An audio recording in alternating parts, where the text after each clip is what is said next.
Welcome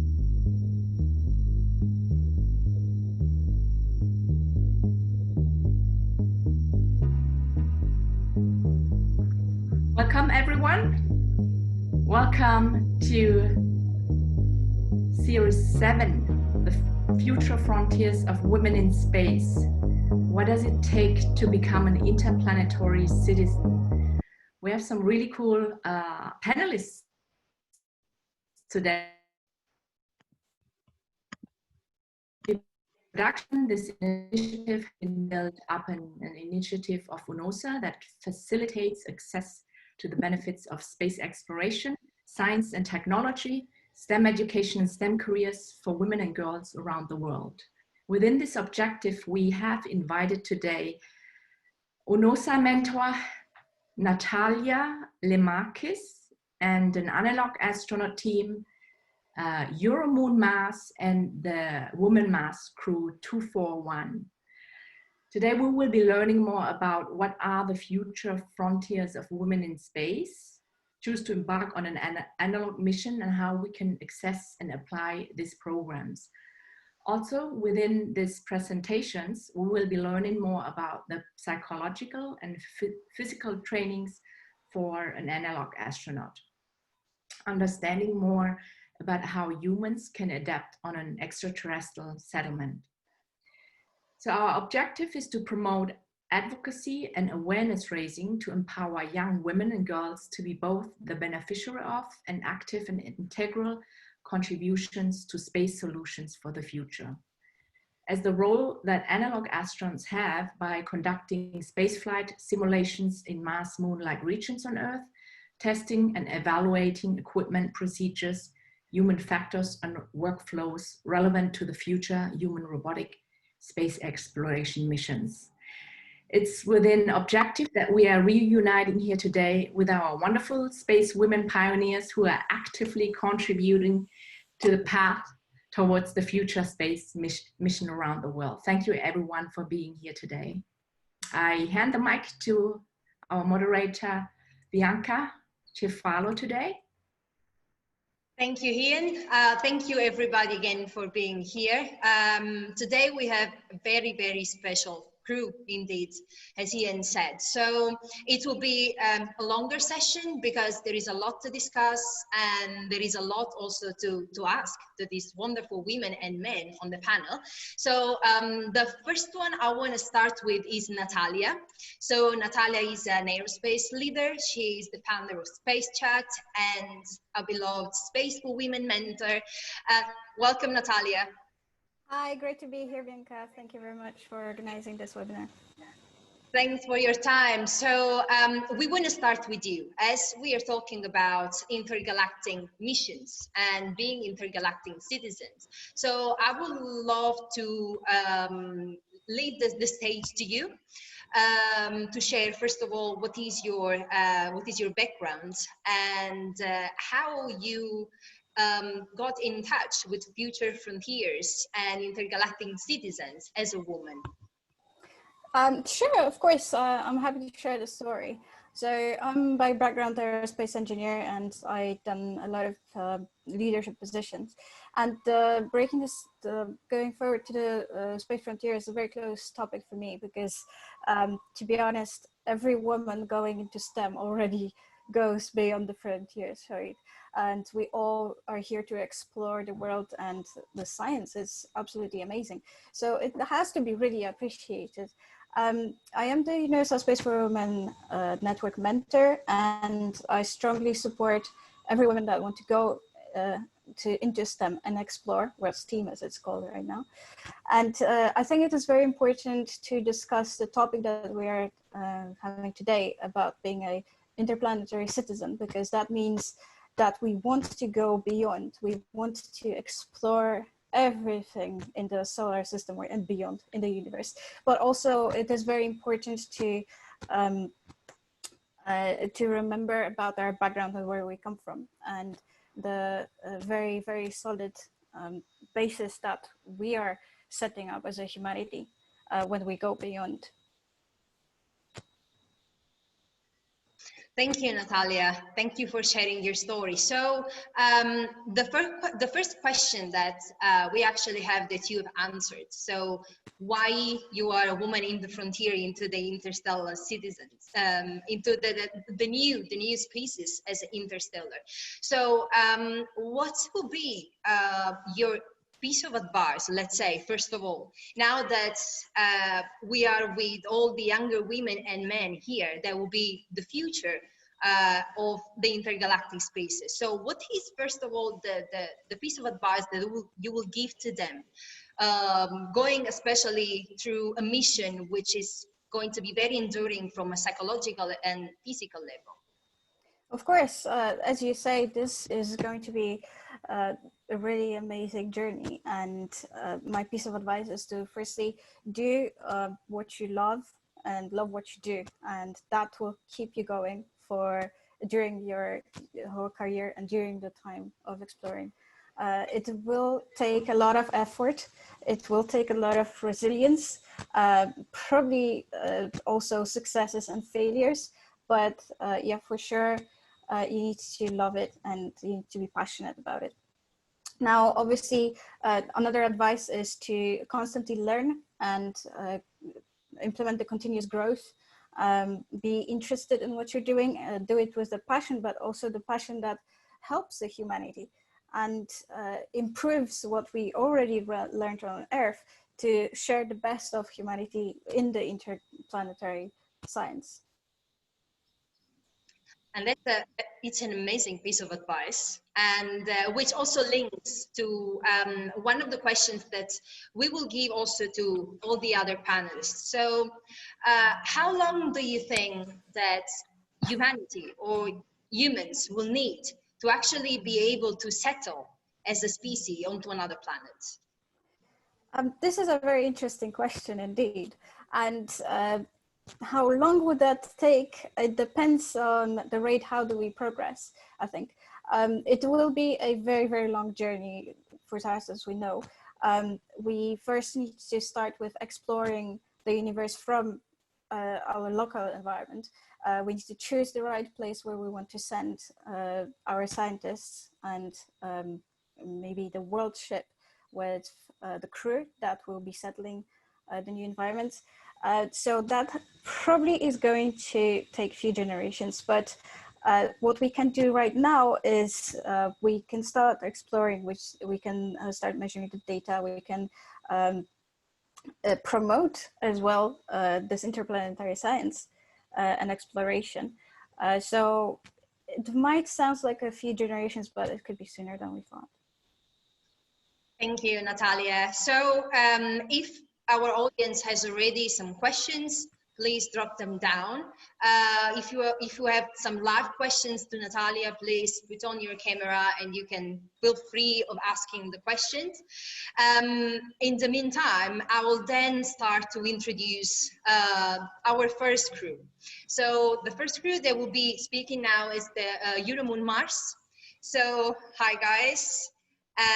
The crew is made up of Charlotte Powells, Anna Castro, Mark, Sabrina, and Robert. Hi. You can all unmute yourself. Hello. Hi. Hi guys. Thank you for being here. Thank you for the invitation. Our pleasure. So, first of all, congratulations for embarking on such a mission, which is a great journey, as Natalia said. And we are all very curious about your story, your background, and first of all, why did you even choose to start this mission? So I know that you have slides to present. So if you first would like to individually present yourself or going straight to the slides, it will be up to you, as you prefer. Okay, I'll start the slides and then I'll talk about myself. Okay, perfect. Thanks, Anna. Okay. All right.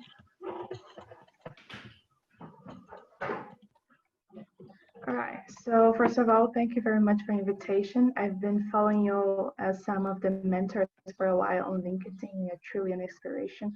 So it's really a pleasure to be here today. And I'll just give a brief interview what is the EuroMoonMars analog missions that I'm part of, and also my team here today.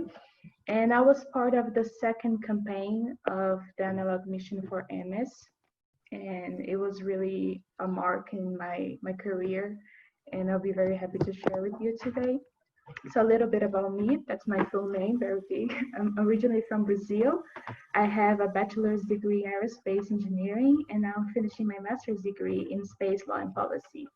And I got involved in the EuroMoonMars projects when I met the project during my summer internship at the UNOOSA, which is the network that chose the mentors today.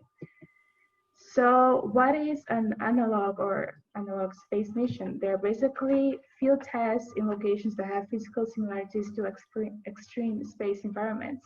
That can be deserts, that could be underwater, that could be ice. And the goal is to test the performance of new technologies, as it was said previously, to apply the effects to the human body similar to as we would be living, working outside Earth, and is a very important part of space exploration. So an analog astronaut is a person that conducts such activities in these simulated space missions. And EuroMoonMars is an initiative under ILUAG and IMA. ILUAG is International Lunar Exploration Work Group from the International Moon Base Alliance. And our goal is to promote multinational collaboration to help launch a sustainable human presence on the moon and eventually on Mars. So the EuroMoonMars itself is a program for research, professional training, and education with the goal to promote research efforts towards the colonization of Moon and eventually the colonization of Mars. So EuroMoonMars is organized in specific locations, but the last missions were made on the Hawaii Space Exploration Analog and Simulations in High Seas, which is one of the most realistic habitats that we have to this day. And I was part of the second campaign, as I said, and it was a very special campaign because it was mostly made by women.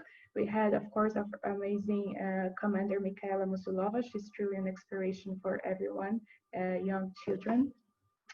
And there was me, Charlotte, Sabrina, Ariana, and we have, of course, the presence of our Chief Medical Doctor, Joseph D'Angelo.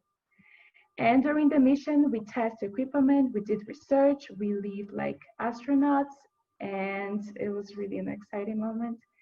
And it was really a mark, as I said before.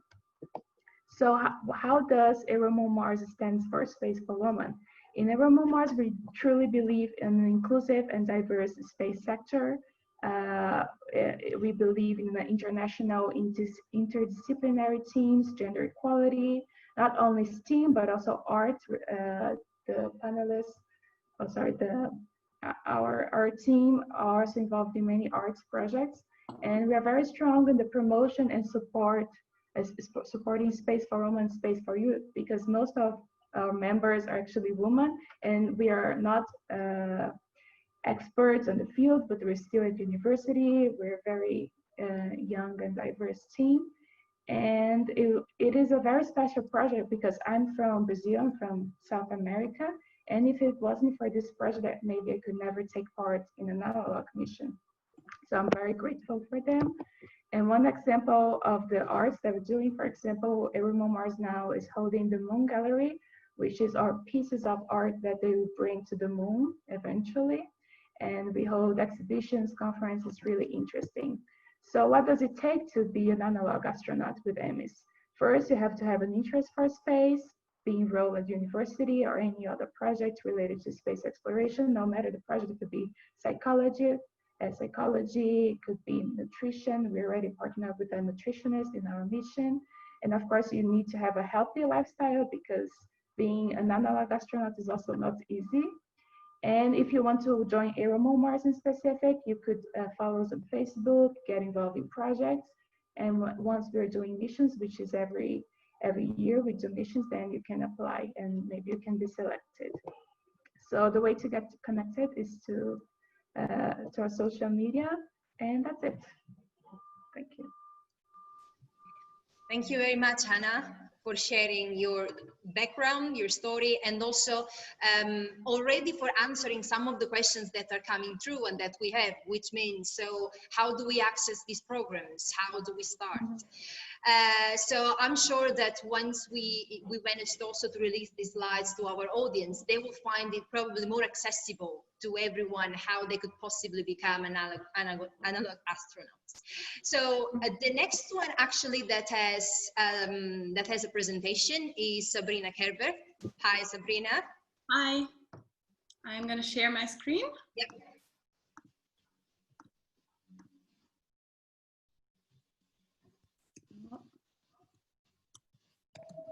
All right, so thank you for the introduction and thank you for having me tonight.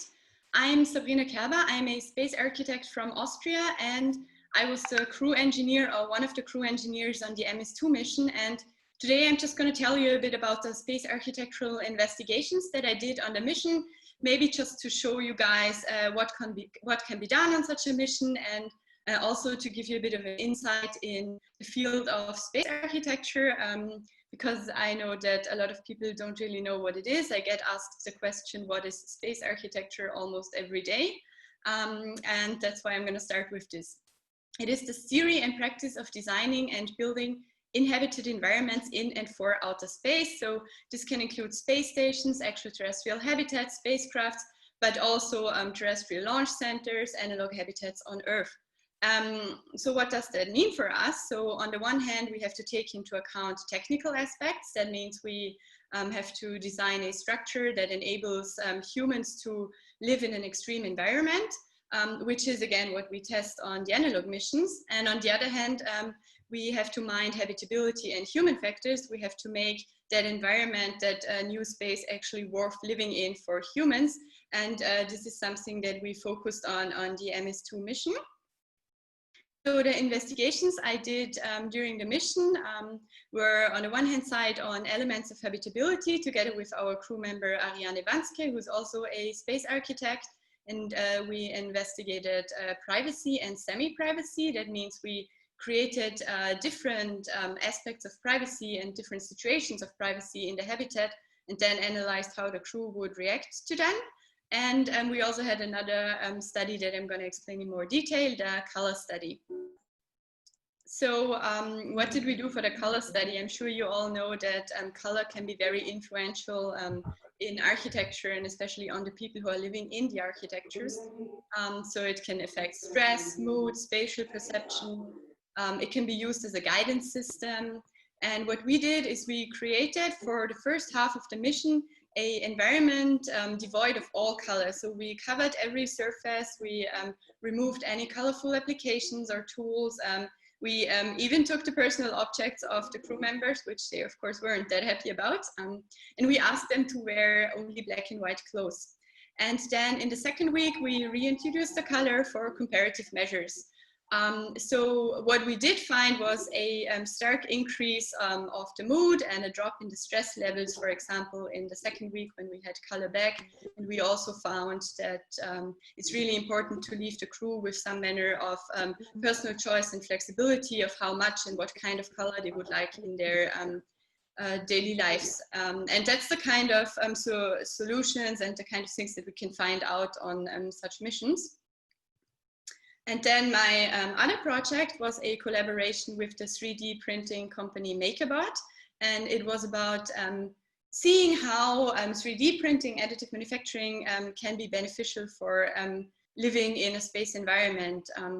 So 3D printing, or having a 3D printer on, for example, a lunar base, can be really, really payload efficient, because if I can, for example, print a tool on the moon, I don't have to fly it up with my rocket, which saves a lot of money. Of course, I have to fly up some kind of material filament to print, but if the designs are good, then this can be much more payload efficient than just sending up a tool. And maybe even more importantly, it grants us a great independence from resupply missions. So if I break a tool or lose a tool, I don't have to wait sometimes for weeks or even longer to get a new tool. I can just design it and print it. And I can also react to challenges or unexpected, unforeseen problems. If I need a tool that I haven't foreseen that I'm going to need, I can just print it on site. So those are the engineering aspects that 3D printing can really help with. And I also investigated the human factors. So how can 3D printing actually help us in the area of human factors in a lunar base, for example?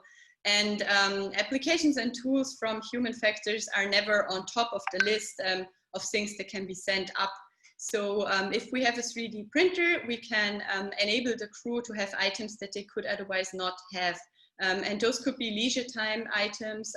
It could be things that seem very unimportant, but can be very beneficial for the crew health.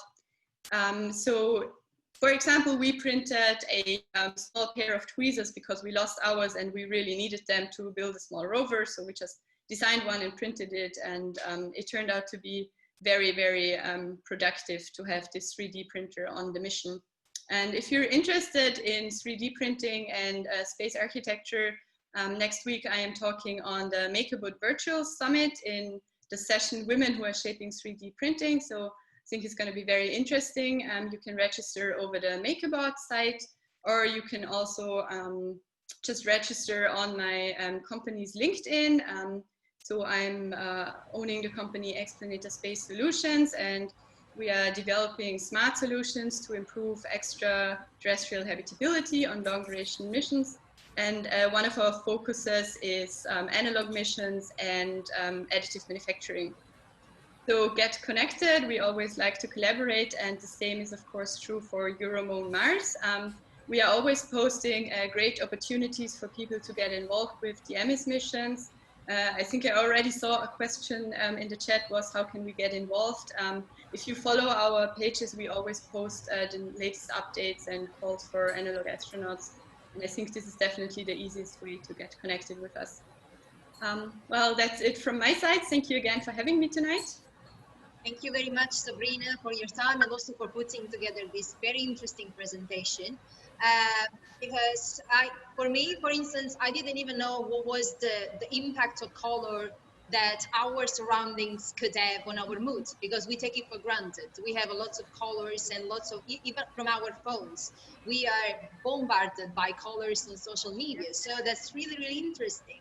And also thanks to everyone who is already answering the questions in the chat real time. That's absolutely fantastic. So again, Sabrina, and now I will give my word to Charlotte. Okay. So hello everyone. Hi, thank you for inviting me as well. I will share my screen. Let's see.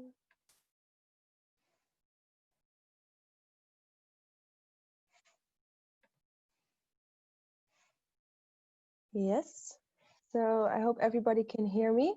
So I'm Charlotte Powels. I'm a physicist and a scientist at the Analog Astronaut missions from EMMIHS. So I'm also part of the EuroMoonMars team, but also part of the Food for Mars and Moon team. So today I'm going to tell you a little bit about how it's like to simulate how to live on Mars or on the Moon, and what kind of work you do as an analog astronaut, and what kind of work you do as a scientist and a physicist. Because most people who are conducting extraterrestrial missions are engineers or have a specialization on some type. So I'm more into the research. So all the parameters that we still need to conduct. So I will tell you a little bit about me. I'm located in Delft in the Netherlands. I studied applied physics, and I've done multiple internships at the ARC Training Center for CubeSats, UAVs and their applications, which was in Australia. And they just built up a space agency over there, which is quite nice. And furthermore, I'm a scientist for Food for Mars and Moon, who is conducting research about radiation and the effect of radiation or cosmic radiation on plants. And there's also radiation research done about people, but not really about the food and the consequences for that when we will be living on Mars or on the Moon and have a greenhouse or some sort. Furthermore, I was on the mission an analog astronaut and a physicist and a scientist, as said before. I'm also a consultant, so giving advice to companies and helping and assisting with communication problems, because communication is a really important part of being an analog astronaut. If you can't communicate with your team, if you can't rely on your team, if you don't trust each other, then the mission is going to fall apart. So these mental aspects will also be quite important when you want to be an analog astronaut or if you want to be part of a team. Furthermore, I'm a diver. I do bouldering. Today I had my first training again, so I'm really happy. I'm a traveler and a foodie. So as a diver, I would recommend, if you want to be an analog astronaut, start diving and start getting into climbing or getting into the Alps or go into your forest, start climbing trees or stuff like that to experiment how it is to be on a different kind of environment than you usually are. So I will tell you a little bit about the mission, which was located in Hawaii as part of the high seas habitat. So we were crawling into lava tubes. So these lava tubes, they're also present on Mars and on the Moon. And we want to conduct a habitat in there, as not only for safety measurements, not only for radiation protection, but also because of temperature changes, about dust storms that are hitting Mars. So we were investigating how big the lava tubes are, how they originate, and things like that. So I will give you a short video, which was made with a drone, which was Anna. Anna was our engineer who ruled with the drone. So this is like a hole inside of a big lava tube where we had like a little break where we were crawling inside the lava tube. And you see this main platform of stones and rock, and it's really rough. So that is what we are expecting on Mars as well. It won't be easy to start walking there or start building or setting up stuff. So furthermore, we did some extra research. I will close this away.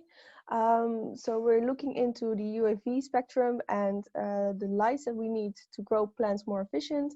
We're also looking into optimization of watering systems so that we can save water when we're on a mission. We're looking in how to grow food on Martian soil and on Moon simulant soil. Actually, a fun fact, this soil came from Hawaii, from the same location as we did the mission, which was really interesting. And they grow really well. I have a supervisor, Rieke Wameling, who's doing more research about this to grow food on Martian soil and on Moon soil, because we cannot take Earth-like soil with us when we want to go to Mars. Furthermore, I was doing an investigation with a nutritionist on analog astronaut food, which was dry freeze food.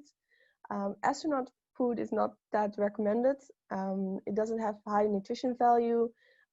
It's not high of flavor. So the dry freeze food was actually better, but it was still really tough to make something edible from it. But compared to the astronaut food, it was highly recommended. And we're looking into how the food can benefit the cultural aspect and the crew mental aspect of it. Because food is very important to get together, to have a meal together, to start talking and communicating with each other. So the social factors of this is of high importance. So I would like to thank you, and if you would like to have some more information about the mission, you can go to our partners, which are listed here below, or you can follow me as well on LinkedIn, on Facebook and social media. We will share a lot more data about it. Actually, here you will see the high seas habitats. It's not that big, but it will have space for 6 people. And if you have any more questions, you can contact me at charlotte.powels@euromoonmars.space. So I would like to thank you for your time. Thank you very much, Charlotte. Another beautiful presentation. I love the video. And it's very important also how much you have highlighted the fact that you were a diver, and if you want to start understanding what it takes physically to get into these kind of missions, get in touch with nature, like climbing or hiking or all these kind of activities, which someone thinks maybe they are not that important, but they make you stay healthy and they are relevant to the mission as well. So thank you for highlighting this very important point. And now I think it's Mark's time, who has been very active on the chat. That's great. Yes, hello. Can everybody hear me well? Yeah. Okay, then I will share my screen. see if this works. Let's hope so. Yes. Yeah. Okay. So EMMIHS-III, I've been the lead scientist in the third EuroMoonMars and International Moonbase Alliance mission at high seas. And I've been mainly focused on, well, the rock hard science because I'm a geologist. I am originally from the Netherlands, from Amsterdam, and I have get a bachelor's degree in the different fields of earth sciences, so the physical geography, geology, and geochemistry. But during the mission itself, I've been mainly focused on the geological research. And as Charlotte already mentioned, there are ways to build houses or habitats on the moon and on Mars without having to send an excess load of materials all the way from Earth towards the moon or towards Mars. So one of the main things when people think about lunar habitats might look little bit like this, but I think this is actually not the most likely way to go actually if we want to live on the moon as efficiently and as safely as possible. I do believe that there is a way that you can actually use the locally available resources, and this is called ISRU, in situ resource utilization, so that you can use locally available sand to make concrete, or to make locally available ice to make water or to make rocket fuel, or actually to make structures that are already existent in the field or on the moon or on Mars. And those are the lava tubes. The only thing, if you want to build lava tube homes, as you can see, there are pretty big holes in the ground, and you can actually construct a safe habitat inside, which will shield you from the radiation, from the lunar dust, from the varying temperatures. But it's very hard to actually get into a lava tube. I think I will explain a little bit more about lava tubes. I've been throwing this term a lot, but I think not everybody here is a geologist. So let me just very briefly explain how a lava tube can actually form. So a lava tube will form when you have a very liquid flow of lava just slashing over the ground, which is, of course, is very hot. Lava is usually around 1200, 1400 degrees Celsius. And when it comes in contact with the surface, it will cool towards the air. And then it will slowly start to form a crust on top of the flowing lava, which will cool down a little bit more, get a little bit thicker. But then you have a crust, and a rock crust is very isolative. So the outside will stay cool. So the space or the air, if you have an atmosphere, that will stay relatively cool, but the lava inside will keep on flowing, will just be 1200, 1400 degrees Celsius. And eventually, when it all just stops flowing, you will have this hollow tube. And of course, you can then live inside this hollow tube. The only thing is, if you want to go subsurface, is that you have the problem of accessibility. It's very unethical to just send humans into a dark, unknown void somewhere on the lunar or the Martian surface. But on the other hand, if you want to send in robots or rovers, they will need to be fully autonomous, and they will need to be able to improvise when they are going inside, because as you can see here, this is even a relatively small lava tube here on Earth, and we're already covered by almost 25 meters of rocks. You cannot just get a radio signal out. You cannot communicate with the outer world. So it needs to be a fully autonomous rover, which can make decisions for itself on where to go, and of course also to return, to come back towards the surface or towards the opening or the skylight to send the photos and the footage out. You can also send a cable in, but you will have very sharp rocks and pretty steep descent. So the chance of breaking the cable is very big. So I've been looking at how can we actually see where there's a lava tube, and can we make an estimate of how big it is. So this is the main goal of what I've been doing. So with a magnetometer that I've borrowed from Geometrics, I've actually tried to map the subsurface by hovering over with a magnetometer. And the way it works, usually you use magnetometry to as a metal detector. For example, if you have metal in the ground, it will actually strengthen the Earth magnetic field. So you will have sort of peak in your readings.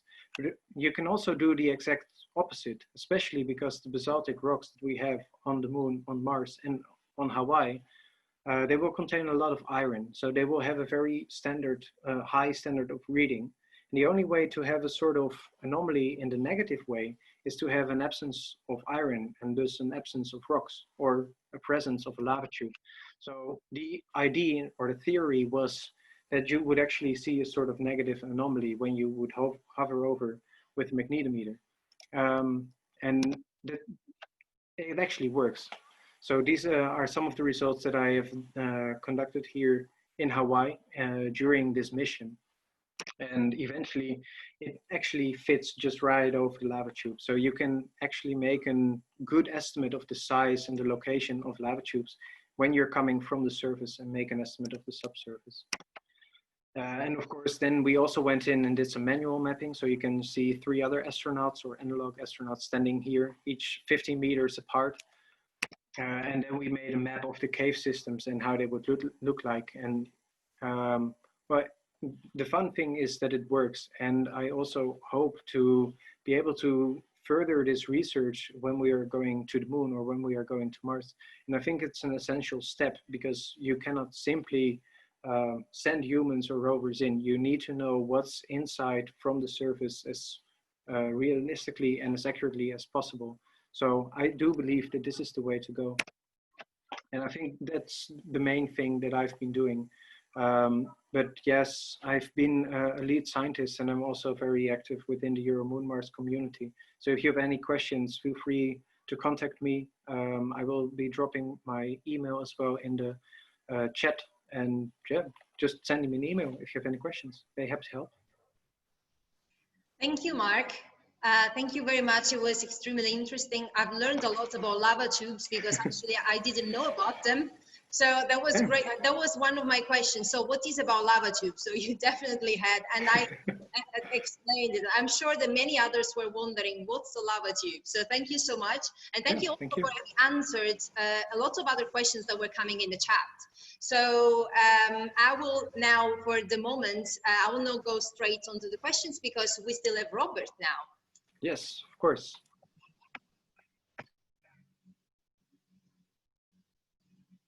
You are muted. Okay.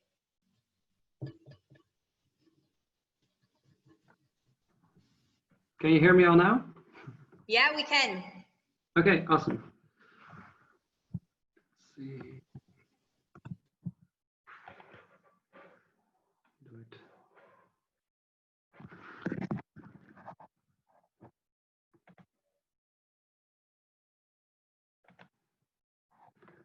Okay, there we go. So, good evening, everyone. Thanks for inviting me to speak here tonight. My name is Robert Heemskerk.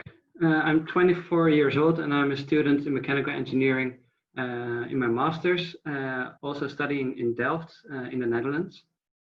This January actually, I was an analog astronaut for EMMIHS-III.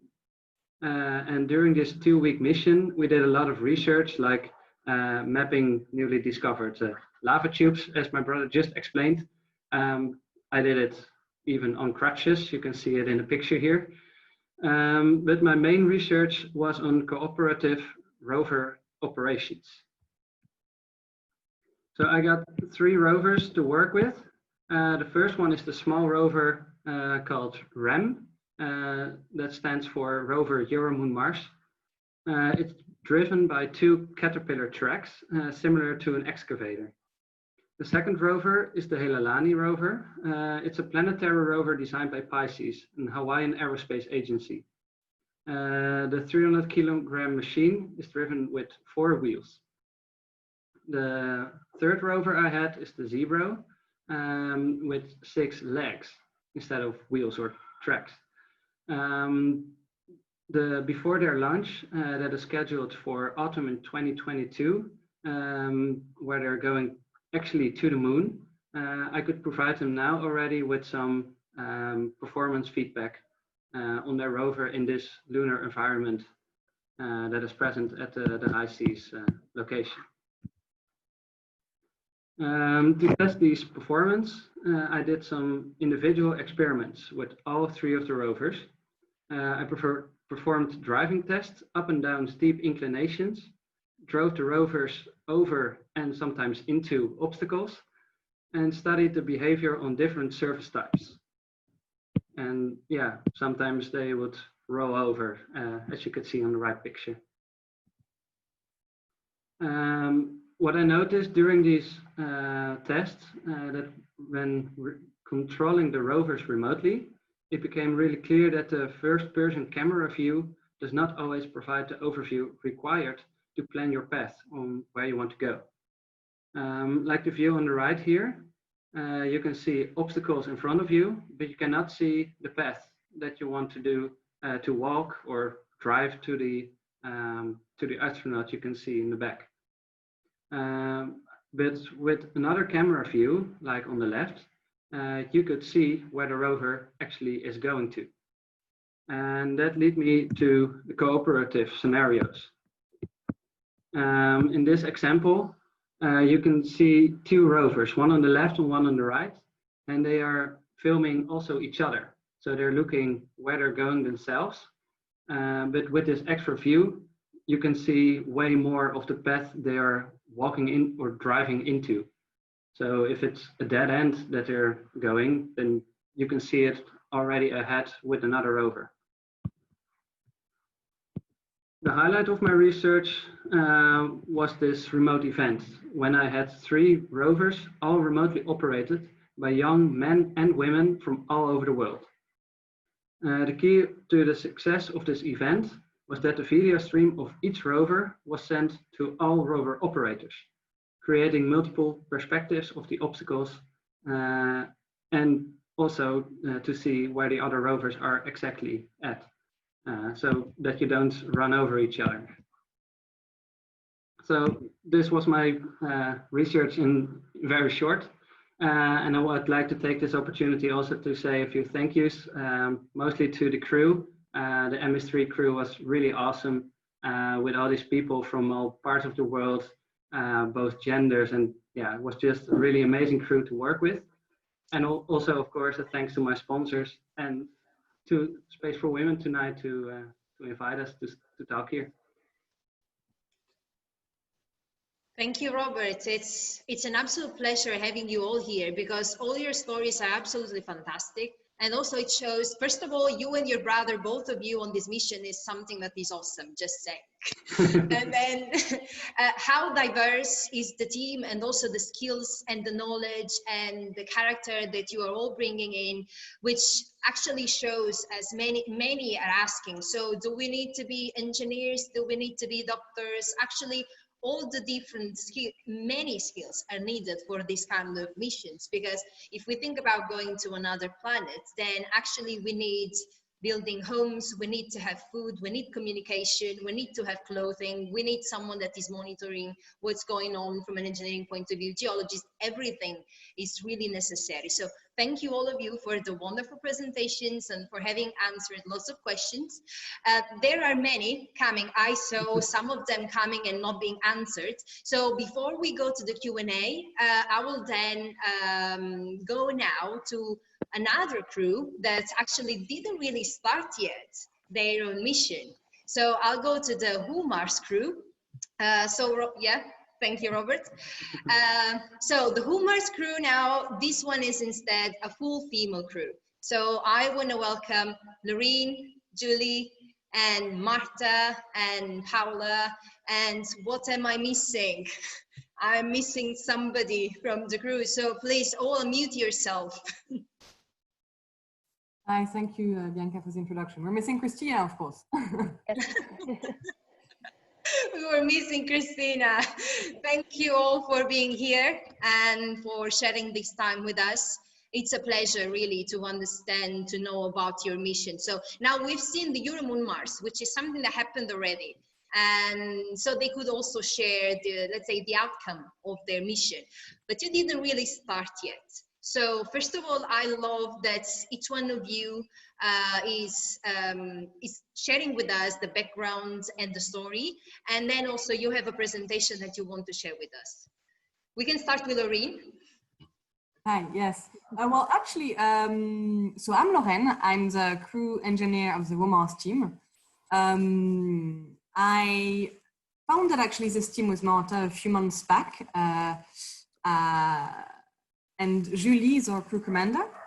We will each, if it's okay with you, Bianca, we were thinking of each presenting ourselves and presenting our personal projects on the WoMars, during the mission. So if it's okay with Julie, who's our crew commander, I'll leave the speaker to her, so she can just start introducing us in general, and then we'll come back to us individually. Of course. Thank you so much, Bianca. Yes, thank you, Lorraine. Thank you, Bianca. So hello, everyone. My name is Julie. I am WoMars crew commander and geologist. I have a background in geology and geochemistry, and I am just about to finish my research degree in organic geochemistry at Macquarie University in Sydney, Australia. So I'll share my screen for the presentation. Can you all see my screen? Yes. Yes, okay. So WoMars is an all-female crew of 6 future analog astronauts, and in early January, we were selected by the Mars Society to spend 2 weeks at the Mars Desert Research Station in Utah, US in February 2021. Our primary goal as an all-female crew is to evaluate our scientific, social, and medical performances under Mars-like conditions, and we hope to return crucial data on women performance in space exploration. And alongside with this experiment, each one of us will conduct individual projects according to our field of expertise. So on the right side here, you can see a picture of the research station. It is owned and operated by the Mars Society, and it comprises 6 structures. The hub here is the main habitat structure where we will eat, sleep, and get ready for our EVAs. Then on the right side here is the science dome. This is where most of the scientific experiments will be conducted. In the background here you have the Musk Observatory. It is a solar astronomical observatory. There's a second observatory, but we cannot see it on this picture. And then the last 2 structures are the green hub that you can see here. It's basically a greenhouse where we will be growing crops. And finally, the RAM, it's the repair and maintenance module, which is basically the engineering module. And it was built in 2018, and this picture was taken before 2018, so we can't see it on the picture either. The station is surrounded by a landscape that is an actual geologic Mars analog, and therefore it offers opportunities for rigorous field studies as they would be conducted during an actual Mars mission. So I introduce myself. I will let my crewmates introduce themselves before they talk about their projects. And I will jump straight into our individual projects, starting with mine in astrobiology. So a very quick intro to astrobiology. On Earth, the earliest traces of life are found in billion-years-old rocks. And those traces are called biosignatures. And they are typically microfossils, complex organic compounds. We can find biominerals or any other biogenic chemical signature. So if there is or was life on Mars, similar biosignatures may have been preserved in the Martian geology. So for that reason, understanding the type of biosignature that we can find in Martian analogs, like the one at the MDRS in the Utah desert, is really crucial for the search for life on Mars. So during my time at the MDRS in February next year, I am planning on collecting samples of rocks and regolith that I will analyze, mostly using microscopes, to hopefully detect either biominerals and or microfossils. The station is unfortunately not equipped with any geochemical instruments, so I will not be able to perform any type of chemical analysis, but that is something I really hope to have access to through my future host university when I start my PhD next year. And I will let Lorraine continue with her project and the presentation. Thank you, Julie. Hi, so to present myself, and first of all, thank you again for Space for Women for having us. As I was saying previously, I'm the crew engineer of the WoMars team. Obviously, I have a degree in aeronautical engineering, and I did a specialized master's in space transportation systems, specializing in launchers and re-entry vehicles, with a specific interest for me for the Space Rider project, which is the first reusable, well, we're hoping the first reusable vehicle in Europe by ESA. So this is a project. WoMars is a project that I've been very implied with, because, you know, as naive as I can think, I still hope to become the second female astronaut, French astronaut, after Claudine Nuret. So I'm very excited to go on my very first analog mission. As you said, Bianca, this is kind of, we're all new to this, so it's very interesting to hear the project of the panelists before us. So as an engineer, and I started my studies in mechanical engineering before specializing. So mechanical engineering is something that I'm quite close to and that I enjoy very much. So therefore my project is more linked on space transportation systems and Mars transportation systems. So because landing on Mars is already a colossal achievement, but once the settlement is installed, the idea is to explore the areas and the surface as much as possible. So for this, I want to concentrate on three means of transportation: the rovers, the roving vehicles, and the drones. Rovers and roving vehicles, of course, you're quite familiar with. Rovers, you currently have Curiosity roaming Mars as we speak, and it had before Opportunity, Spirit, and Sojourner. And they have many, many advantages. However, to give you a perspective on this mean of transport, to introduce roving vehicles, during the last Apollo 17 mission, so during the last Apollo mission, the lunar roving vehicle managed to transport astronauts around for 35 kilometers. They did a complete, excuse me, the lunar roving vehicle managed to go through 35 kilometers of the moon surface. In comparison, since 2012, Curiosity has traveled 25 kilometers. So there is a huge advantage in roving vehicles and having astronauts on board of those roving vehicles and bringing, highlighting the importance of a human settlement more than having solely rovers for the benefit of space exploration. Julie, if you could please go to the next slide. Yep. So, the next mean of transport is very interesting because, as you might know, in July, NASA sends its first helicopter to Mars, which is called Ingenuity. So why did it take so long to send a helicopter to Mars? The main disadvantage, of course, is the atmosphere. It's only 1% as thick as the Earth's atmosphere, and therefore it's extremely hard to create lift. To give you a few key features of Ingenuity, the Mars helicopter is quite small, 0.5 meter of height, and but the rotor span is quite impressive, 1.2 meters. And of course, as for its rovers, it's solar powered. So it will land in February 2021, I think. I noticed that it would land a few days after we finish our personal missions, our analog mission. So drones are definitely something we will explore during our mission. And we will actually work with a startup, Dronomy, who will help us achieve those studies. So I'm all good for my presentation. Thank you, Julie. We can continue with Marta.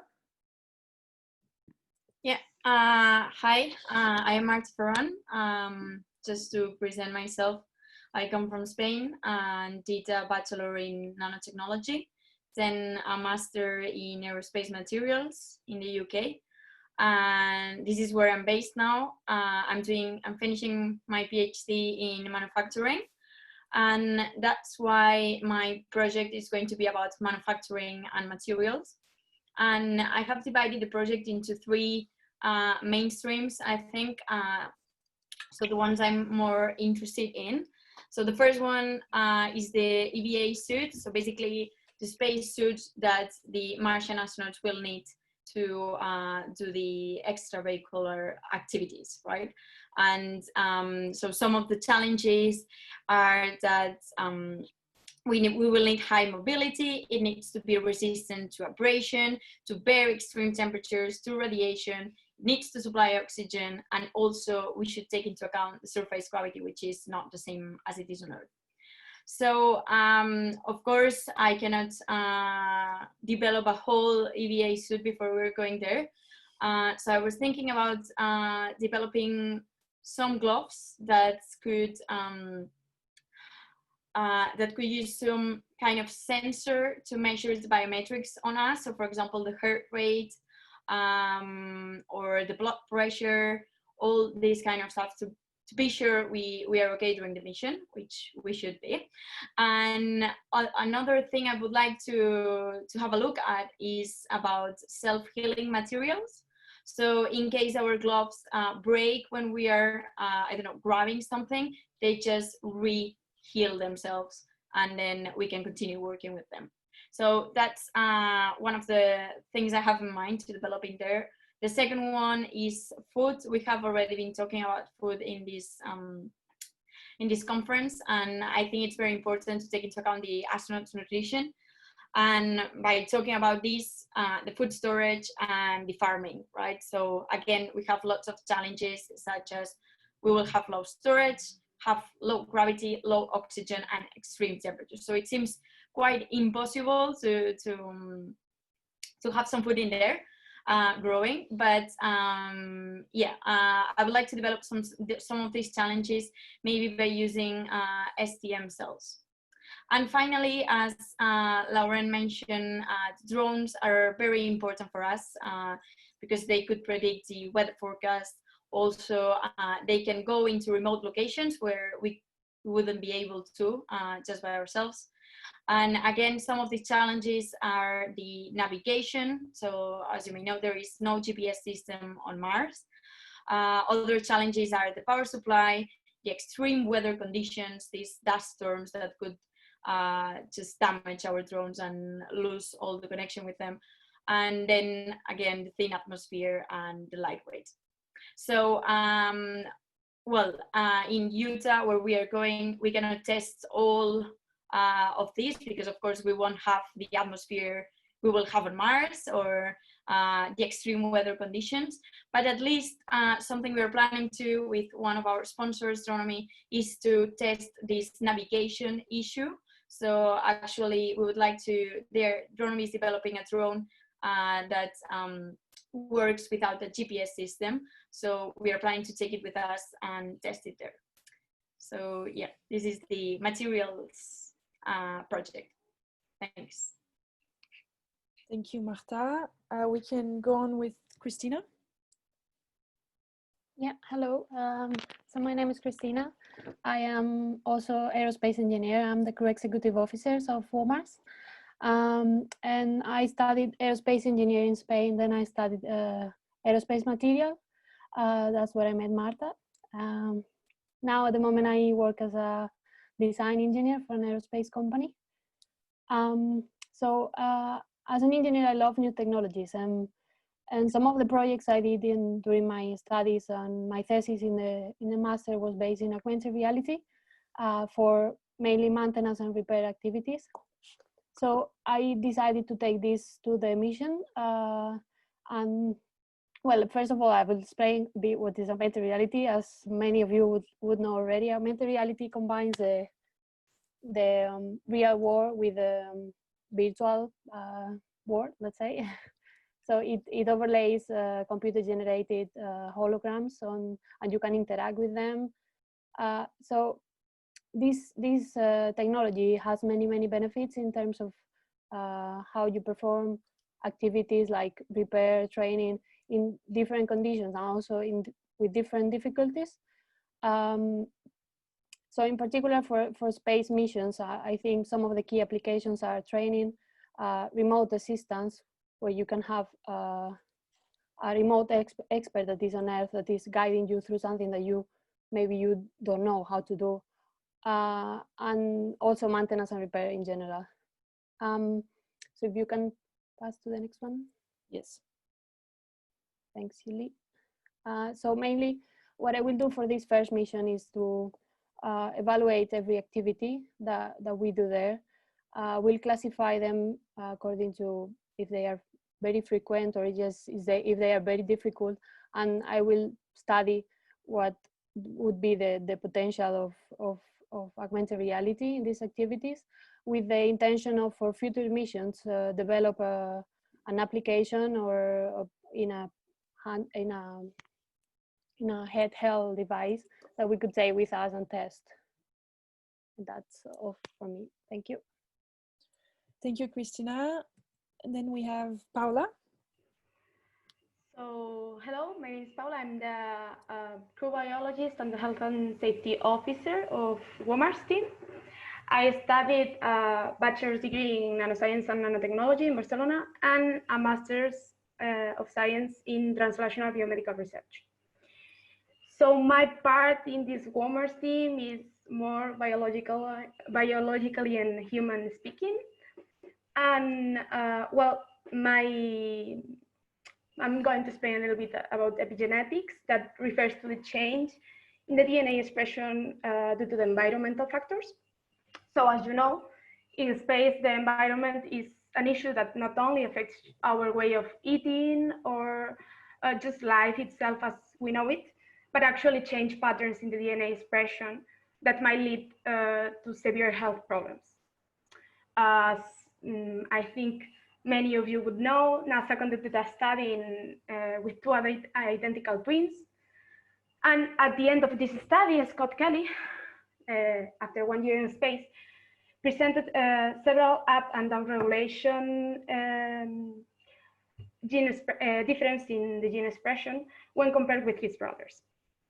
Of course, after 6 months more on Earth, the gene expression returned to pre-flight. But what happens when we do not come back to Earth? That's the main point of going to Mars.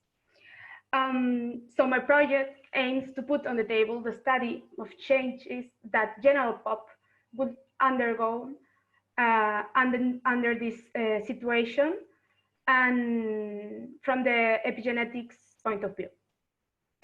Moreover, for the psychological field, we have a collaboration with Inga Popovite from the University of Iowa, and we will keep daily journals with specific questions to study our emotion management at the MDRS. So that's all for me. Thank you, Paula. And Kelly could not join us today, so I will present her project, which is geophysics based. So Kelly is the WoMars Crew geophysicist, and she's currently also finishing her research degree in geophysics at Macquarie University with me in Sydney, Australia. So as you may have understood from Mark's presentation, geophysics is a very important tool for the exploration of other planets. And to name a few examples, geophysics can be applied to find underground water sources. We can find cave systems like lava tubes, or we can find valuable geological resources like ore minerals. And Kelly's project will mainly focus on large-scale exploration. So using a drone and a light homemade magnetometer that she actually built herself, quite impressive, she will conduct a large-scale magnetic survey that she will then combine to aerial photography and ground geological maps to create a more comprehensive map of the area. All these usage of drones and aerial surveying will require very specific authorizations. So we're still working on that, but that's for her project. We'd like to conclude this presentation by thanking our partner organizations that support us during our analog endeavors. And our project is constantly evolving, both scientifically and regarding its organization. However, our motivation and determination always remain inviolable. So thank you very much for your attention. If you have any questions, inquiries, please feel free to send us an email, visit our website, and if you wish to supporters, you can visit our crowdfunding site as well. Thank you. Thank you very much, Julie, and all of you girls. This presentation and the mission that you are going to start is fantastic. Plus, being you all a crew of female, it's definitely unprecedented. So congratulations to all of you for being part of this project, for what you shared with us today. It was great. And also, I could see on the last slide that there is a crowdfunding page, right? So if you want to say something about it, you know, if you want to being supported, how we can, and, you know, sponsors possibly support this mission. Yes, exactly. Thank you. So we launched this crowdfunding campaign earlier this year to cover actually our transportation fees to the US, because we are mostly Europe based, except Kelly, who will still be in Australia, and also to cover the fees of the stay at the MDRS. So if you wish to support us financially, that will be very much appreciated. I can maybe send you the crowdfunding link later. And also we are currently working on a partnership with the Mars Academy USA to also put in place another crowdfunding which will involve prizes for different generous donors, and some of the prizes will be quite impressive, so we hope to attract as many donors as possible. Awesome, Julie. So yeah, you can share that with us. We can also share on our individual socials and, you know, help amplifying your voice. That will be awesome. Yes, thank you. Yeah, thanks to you, girls. So now we actually have the session for a Q&A, because there are definitely more questions coming in. At least, you know, I will have hundreds, but now I will leave the word to our next moderator. So she's Ursula Castillo Guevara. She will take care of the Q&A sessions. And also, if anyone, again, wants to come on the screen and speak directly with our panelists, with our mentor, Natalia. If any of you want to ask straight to them some questions, please feel free to do so. So Ursula, it's your time now. Thank you all. Thank you. Thank you, Bianca. Thank you for moderating, and thank you to all participants present here today, to all the audience for being so active also in the chat, interacting, answering questions. Everybody has really presented very inspiring presentations. So thank you so much for being present here today to share your thoughts, and also for have presented each one of your projects. Now, also the fact that you presented as a group all the projects that you're working on, it allows us also to frame what are the different skills, and also what are the different sectors that each one of us can contribute with their own expertise. So thank you so much for having contributed to this mission. So please, to all the audience, I would like to see your questions in the chat so we can address them. And as first question to the Q&A, I would like to ask all women present here today, one of the main questions that arises from participants, like regarding the application process. What would you advise to participants to concentrate on? Like the first time you decided to become an analog astronaut, did you receive some advice? Did you have some mentor, or what did you learn something within this path in the application process that you would like also to advise participants that could be also useful for them when they want to do an application? And what do you think it would be better when they approach to this sector? Please just let me know who wants to answer first. Laurin, yes? Yeah, I'd be happy actually to talk about it, because this is something that I really like about our WoMars project. I said earlier that I founded the team with Marta, and Marta and I met on LinkedIn. So you were talking about this community, and I have to say this community has been so great. Because we both participated on the LinkedIn competition for analog missions and becoming an astronaut. And I found I mean, her presentation was great. And so I contacted her telling her, I don't know you, I know this is crazy, but I really want to found a crew and go on the Mars Research Station. And she was crazy enough to say, hell yeah. So, I mean, the community is really important. And if I could give anyone here an advice, it's just to go for it. It's definitely worth a shot.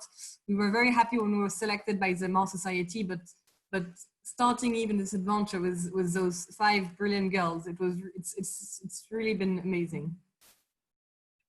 So yes, go for it and go ask for help. Go communicate with the community. We're here, we're available. Let's go for it. Thank you, Laurie, for sharing that. Because actually, also this is very interesting. Just that you just mentioned it, because actually also me, Hian, and Bianca, we also met through LinkedIn, just sharing also our same passions and what we look for in the future. So it's really nice to hear that. We are all passionate about the same things. We are all inspired about the same things, and also space allow us to be inspired and also to imagine more. So I'll just advise everybody just to find your community, find people that are passionate about the same things, and start working together. Start just creating and building some projects. So thank you for sharing that, because that's very useful. Just connect in LinkedIn when you find someone that has more or less the same background or is looking for the same things that you're also looking. So thank you, Laureen. I don't know if Marta, if you want to comment something, or if someone else wants to speak. I really like our story and that we met this way. We actually both withdrew in the last minute the other competition, and that's what made us create this team. And I'm so happy because, well, she just picked up 2 friends of her, I picked up 2 friends of mine, and I think it is a very good team. We haven't met in person all together yet, but it's going to be very exciting, I'm sure. And we are doing lots of team building sessions to create this team building, basically. Yeah, so to be a strong team and then work in there together happily. Yeah. Thank you, Marta, for sharing. Team building is essential. Every team, it is beautiful how to see when you create a team and each part of the team can contribute something differently with their own skills and their own expertise. So I hope also that today maybe you're able to find more people that will become also part of your team and part of your mission and of your future projects. And I don't know if someone else would like to speak or say something, or also talk about the application process, some advices that you have, or some thoughts about, maybe you would like also to talk about a new project that you would like to initiate and you haven't found the right person to talk about it, and maybe someone here knows somebody and the other person knows somebody that you can start to work. I don't know if someone would like to speak or comment something. I would like to say that in WoMars we are completely open to collaborate with people that has any ideas on develop a project in there. We would be very happy to take it there and maybe write a paper with them once we finish the project, or yeah, so we are completely open to new ideas since we haven't gone yet, and we can start creating something together. And when you talk about paper, how does this work? You merge together a paper all together within the team, or each one of you prepares a paper? How that you...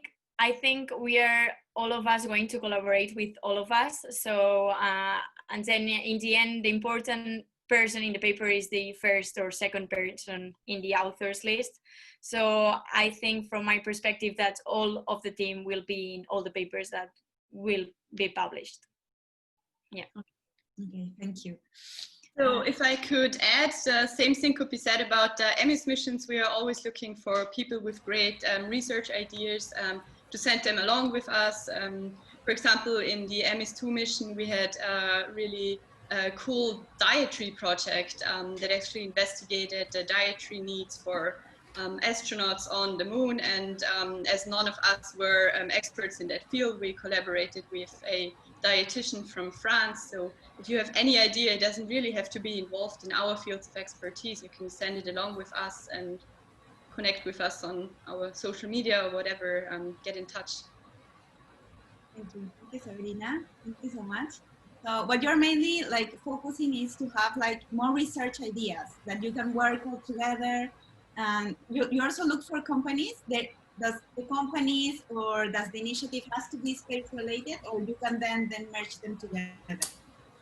For example, regarding food, I know that also there is lots of interest on superfood. When you like give a call on nutritionist or foods that could help also to astronauts that are training to go there, or to missions or people that are already in the IAS. Do you look for something that is already in the space industry, or that can contribute with something that they are researching on? It can actually be both. So we are really happy to do research on existing projects, but it's always especially interesting to get a really novel approach to do something that hasn't been done before. So it doesn't have to be a big company that's already doing something. If you have a small idea, if you're an expert in something that you think this could be really groundbreaking for the space sector, but it has to be tested maybe in an analog mission, I think that would be really, really interesting for us. Thank you, thank you. And sorry, I just wanted to add also to Sabrina that not necessarily you need to have a project yourself, which was my case, because I was aerospace engineer, and every team needs an engineer just to take care of projects in general, take care of the habitat. We have many problems. So even though you don't have a project yourself, you can still join an analog mission, unless you have to come up with a creative idea, even though that will be the main goal, to test that idea or new technologies. But you can also contribute just by being there and being supportive and helping in any way you can. Thank you, thank you. And if I could go specifically on what you have just commented, what have been like the obstacles that you have found when doing your activities? Can you share like some of your experience and how have you overcome them, and what have really represented a challenge for you, or also for your team or your team members? Ursula, I see that Natalia wanted to add something before. We couldn't see her hand because it was transparent in the background. I know, yeah, I do have some problems with the background, and I think I have a little bit crazy eyes with this, but I hope you can see me for sure here. Yeah, so I think that was a great conversation so far, and I just wanted to touch on something very important that Marta just said, and a few panelists before, that it's very important skill, the communication skill that we all need to learn from very beginning, and yeah, communication, teamwork. I've seen many questions in the chat of how to join the missions, and which parts of the world are missions happening. So with the current pandemic and the situation that we're experiencing, I think what is good about it, that allowed us to use more of those collaboration tools and being open to each other, which is great because you can reach out to people from all over the world and join those activities. So I would strongly encourage everybody to don't be shy and really reach out to people via LinkedIn or other portals, because it's a great network and people are very, very open, and that will give you the courage to initiate your activities. Thank you so much, Natalia. It's true, communication is one of the most important things. And I think like right now that we are living all this particular situation, we can focus on new opportunities, try to find new solutions for what is going right now, and try to find what you can do with the possibilities we have. And I think that all members present here today really represent creating opportunities, even though we are passing throughout this difficult moment around the world. So thank you for being an example and an inspiration for all people present here today. So please reach out, please communicate. Also today, now that we have the chat and we have this opportunity, right now just connect each other, write to each other, so maybe more projects can arise. And there have been lots of questions here in the chat. I haven't had opportunity. There was one that was very generic. I think that Natalia is actually the best one to answer this one, because someone far up was asking, how can I be qualified to be a science communicator? So Natalia, how would you what would you actually say about this? Because to be a science communicator, actually, we don't need a qualification. We just need to talk, right, Natalia? I think you're very right, Bianca. Yes. So if you want to be a science communicator, you just communicate what is dear to you and what you're interested in. And you can do that with many different tools, the webinars, the blog, the vlog, you know, the sky's the limit, or no longer really. So yeah, just to reach out to people with what you love and what you want to share to them. And if you're thinking of a career of being a science communicator, there are many examples of people that really devoted their life to it. I can bring up an example of Niam Shaw. She is encouraging women to join, to have a career as an astronaut, based on her example, as she didn't have this opportunity, but she now wants to encourage young girls and women. So yeah, there's many opportunities, and you can reach out to me, of course, if you need any ideas, and to many of the panelists that we gathered together here. But yeah, most importantly, just follow what you really love to do. Thank you, Natalia. I think, I don't know, I'm just seeing that communications is one of the main themes like is arising here. Maybe we could consider also creating like space communications, like a vocabulary, and also a vocabulary that maybe we can use also in Mars. Like maybe there we're going to have more challenges, and we're going to need actually more words to describe things. And also because we have very different paths and different expertise. And I imagine that each one of you have like very technical words. So it will be really interesting if someone, or maybe some writer, can merge all these things together, and we can have just like a space vocabulary. So thank you for your contribution, Natalia, and for your advice. I don't know if there is someone else who wants to comment something or say something regarding the themes that we have touched. Yeah, raise a hand. Sabrina. Yeah. Actually, I wanted to say in regard to communications that we have just decided to open up a group that is supposed to be a platform for everybody who's interested in space. I'm sure you have seen the Launch America initiative that has been really popular, and they're going to shut down that site. And so we decided it would be really nice to have another site where we can move the discussion. I've put a link into the chat. I can post it again. It's called SpaceConneX, but so it should really include everyone, and you can network in the group, you can post opportunities, you can ask questions, you can try to like find collaborations on different projects. So I think it would be a really good way to use this as a communications tool. I'm gonna post the link in the chat again for you guys. Thank you, Sabrina. So on the big screen than on the phone. For now we have the platform, so things are ready. Hello.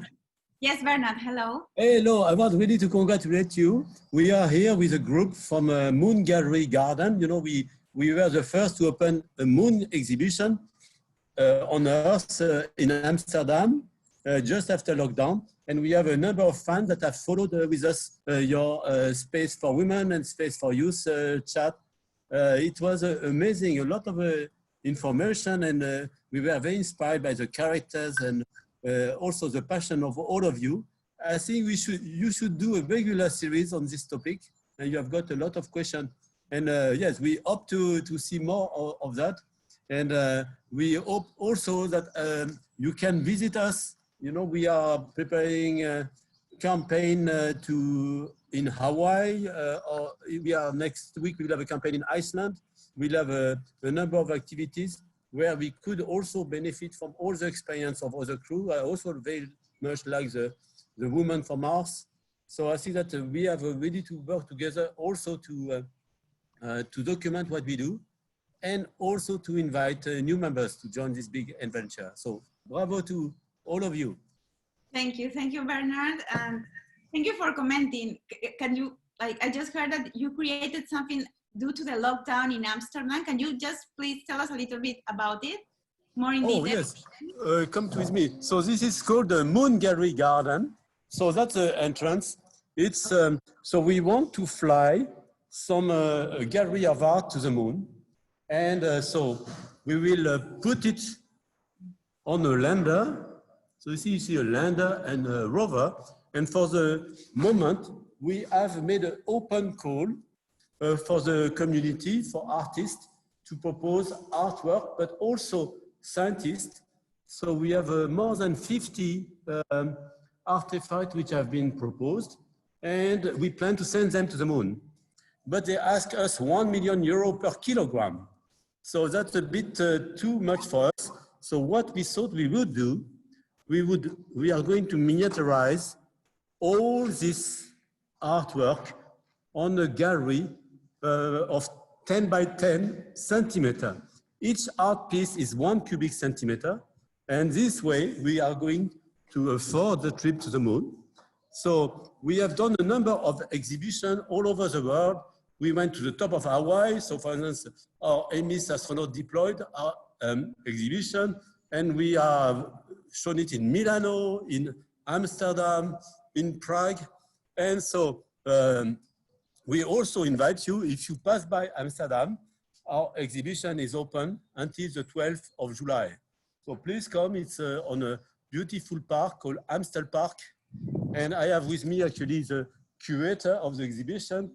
That's Lisa Glukova. We have also Anna Sidnikova. And we have also Marie Kuiper, one of the artists. She wants to send the first woman hair to the moon. And so mitochondrial DNA. So we have a number of very interesting ideas we want to send to the moon. And so we think also that it's very important to connect between the science, the technology, and the rest of society through the arts. So thanks for your attention again. Bravo to everybody. Thank you so much. Thank you also for showing us the Moon Gallery and just doing a virtual tour, unexpected things. So thank you so much. So this is just a clear example of what we can do, new things, just inspire ourselves and create new things, even though the situation right now in the whole world is like that. So I hope to see more things coming and more initiatives. Thank you. Thank you so much for all your collaborations, for all the advices, and also for your thoughtful presentations. Each one of you have really contributed a lot with your expertise. So thank you so much. And I would like now to give the word to Bianca or to Hien if they want to comment something. Yeah. So Ursula, thank you very much for this session. So we have Eleanor, actually we have 1 minute left. Eleanor wanted to add something. She's part of our audience. So please come on the screen before we have the final shot. Thank you very much for this. Can you hear me? Yes. Perfect. I just wanted to come back on everything all of you said as about being a community. And it's very funny because for me, I think space is really the one thing that can bring people from everywhere in the world together. And if we are to go on other planets, we should do it as the human species, not, you know, just as countries. Like the fact that we can collaborate as a team from all over the world is such a great gift. However, what's very weird is analog missions, they're not really well known. Like most of us don't know which other student or non-student analog missions exist. So a month ago, I decided to create the first conference that will recruit all analog astronauts from all over the world.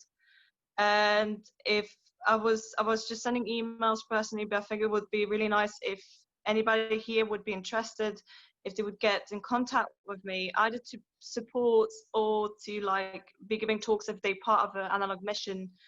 And yeah, because I think as a community, we can do so much more than just as separate groups. And if we like all meet up and create contacts and lifelong bonds, it would be fantastic. And thank you so much for all the talks. It's really great. And thank you for organizing this. Thank you so much, Eleanor.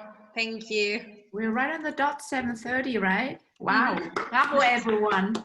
I'm so impressed by the quality of the presentation, the enthusiasm, and the value you're adding. And that's pretty much the future. The last thing, I think I'd ask the panelists and all others, if you choose to, for a quote or maybe a comment. How would you like to leave? What message would you like to leave to your future generation? What is it, the message you would like to leave if you know, let's say you are 120 years old? What is the message you would leave to the future of the planet, the future of your children? Let's start with Lorraine. No pressure here. However cliche this might sound, I would say, if not now, if not you, who? If not now, when?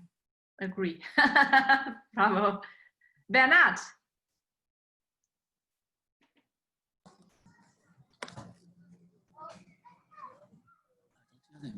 What message would you like to give to the future generation if they could hear you now?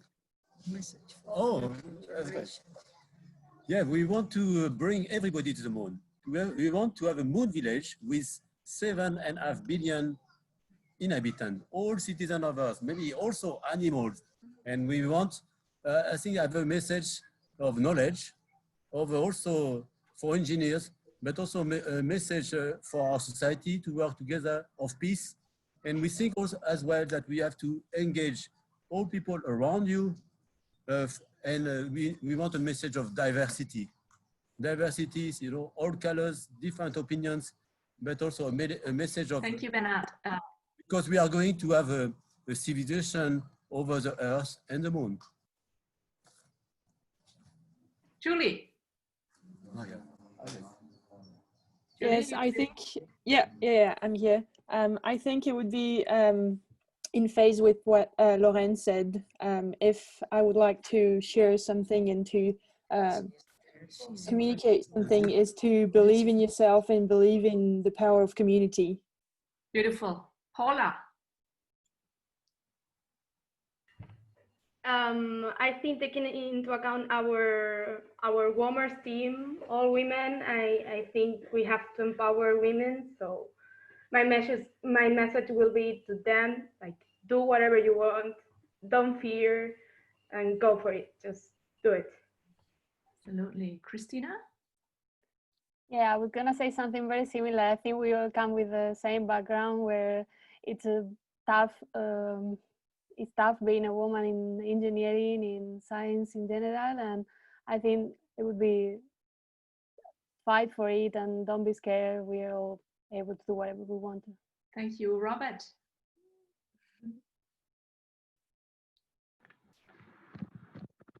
I would say something like, if you want to look up and you see the moon, you see Mars, you see the other stars, and you want to go there, make it happen. That's the one, Robert.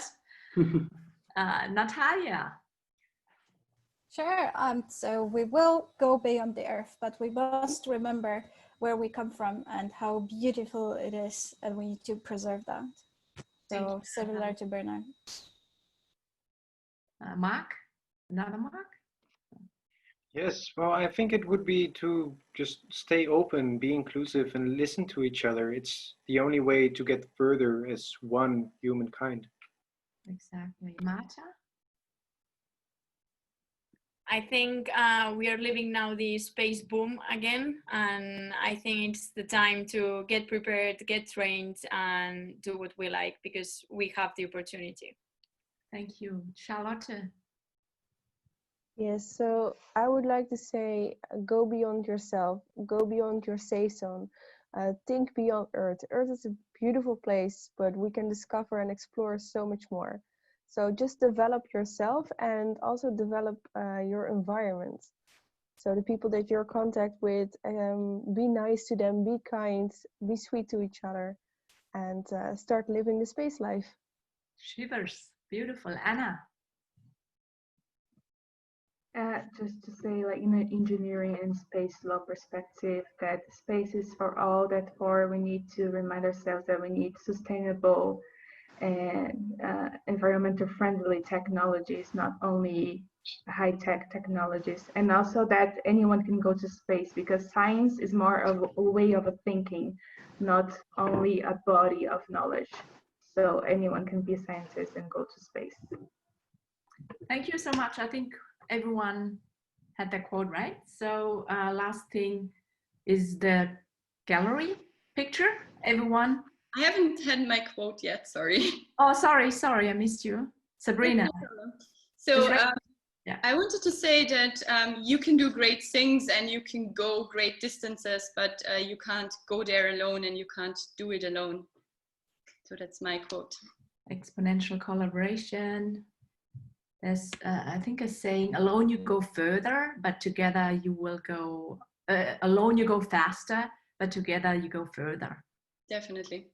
Right, thank you so much. I'm gonna put the screen on gallery view, and please everyone put yourself on video. I see a baby there. Are you okay for us to take pictures with your baby, Mohammed? Absolutely. I'm not sure if she'll actually end up in space and would be interested in this particular sector, but for now she is super excited and she really wanted to participate. I asked her mom and she was like, "Yeah, go ahead, no problem." Galactic baby. Yeah. So everyone, Swati, do you want to put your video on? Alicia's on. Everyone's on. And by the way, her name is Amal. That's the name of the mission to Mars by the Emirates, UAE. It's called Amal, by the name of Hope. Oh, that's some dedication to the space industry right here. Thank you. Thank you so much. He also will be in the picture. So, you ready? Ready. There you are. Thank you, everyone. Stay safe, stay healthy. And any questions you have, we are now on all socials, S4W Show. We'd also appreciate any feedback, any theme you think we should cover. Please head over and drop us a message anywhere. We're on Instagram, Twitter, Facebook. Also would appreciate if you leave a reference and let us know how we can improve this show, because after all, we all want to, solve this gender equality gap, and I think everyone now knows what Space for Women is. Let's just go out and light up space together. Thank you so much, and have a beautiful weekend, everyone. Thank you. Bye. Thank you so much for having us.